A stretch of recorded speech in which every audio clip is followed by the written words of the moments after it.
మొదటి పాయింట్ మనం చూస్తే గనక దేవుడు ఉగ్రత నుండి తప్పించబడతారట. దేవుని యొక్క ఉగ్రత నుండి తప్పించబడతారు. బైబిల్‌లో ఒక వచనం చూపిస్తాను రండి. ఆదికాండము 19వ అధ్యాయము 13వ వచనం చూడండి. మేము ఈ చోటు నాశనం చేయవచ్చితిమి. వారిని గూర్చిన మొర యెహోవా సన్నిధిలో గొప్పదాయెను గనుక దాన్ని నాశనం చేయుటకు యెహోవా మమ్మును పంపెనని చెప్పగా, ఇక్కడ సొదొమ గొమొర్రా అనేటువంటి పట్టణం కనిపిస్తుంది. ఆ పట్టణములో దేవుని యొక్క భయం గాని, దేవుని యొక్క భక్తి గాని ఏమీ లేదు.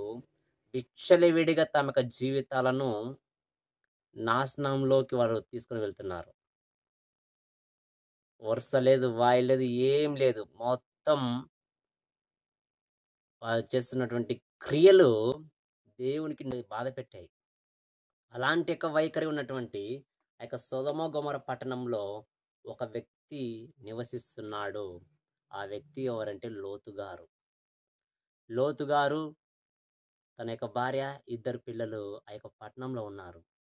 ఆ పట్టణంలో ఉంటే వారిని విడిపించడం కోసం దేవుని యొక్క దూతలైనటువంటి 2 ఆ యొక్క ప్రాంతంకి వెళ్ళి వారిని విడిపించడానికి వారికి ఆ యొక్క వర్తమానం చెప్పి, ఇదిగో సొదొమ గొమొర్రా పట్టణాన్ని దేవుడు అగ్ని కందకముల చేత దహించవేయుచున్నాడు అని చెప్పి వారిని తీసుకొని రావడానికి వెళ్తే, అక్కడ ఉన్నటువంటి వారు వాకిళ్ళు బద్దలు కొడుతూ, వారిని మాతో పంపించండి, వారితో మేము తప్పు చేయాలి అన్నటువంటి మాట అక్కడ మనం చూస్తాం. చూస్తుండగానే సొదొమ గొమొర్రా పట్టణం అంతా గుడక అగ్ని కందకాల చేత దహించబడుతుంది. నాశనం అయిపోతారు. ఇప్పటి గుడక ప్రెజెంట్ సిట్యుయేషన్ గుడక ఆ యొక్క అగ్ని కందకాల చేత దహించబడినటువంటి ఆ భూమి అంతట్లో గుడక ఒక గడ్డి మొలక గుడక మొలవడం లేదంట.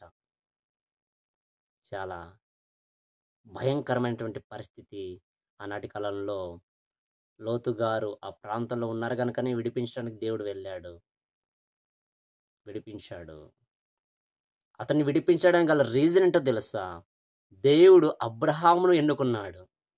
అబ్రహాము ద్వారా తన యొక్క నీతి అయినటువంటి క్రియలు జరిగించాలని ఇష్టపడ్డాడు కనుకనే అబ్రహాముతో ఇక లోతు గారు నడుచుకుంటూ వచ్చారు.